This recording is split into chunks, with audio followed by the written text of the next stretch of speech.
Бати малко сега един урок по биохимия ще предам на Дръзки. Знаеш на какво се разгражда глюкозата? Не. Значи, като има кислород, с кислород, нали?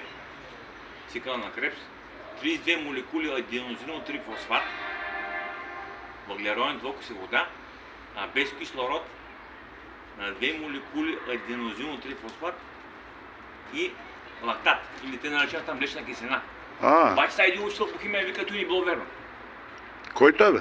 Няма му кажа името, защото трябва да се късна дипломата.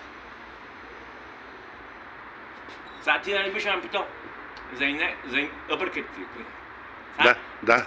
И се опитам да ти покажа с моите скромни 16-17 годишни занимания по бокс.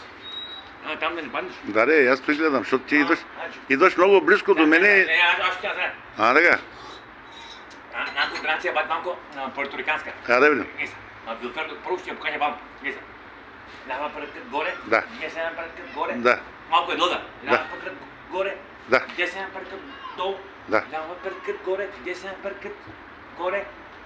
Лява пръкът отвън, изкиваш, лява пръкът, десен пръкът, две леви куршета, дясно курше, лява пръкът между гарда и стигаш по диагонал. Много го обичам този удар аз. Обаче сега да ще мога да направя по-бързо. Да. Оу. Добре. Много добре. Отлично да. Мога по-бързо. Да. Добре. Хайде, ще разширим на две. Добре. Мога да първо. Така. После беше? Така. От тук. Добре. Лява пръкът. Десен пръкът. Само последните. Дай. Да. Върша. Лява пръкът.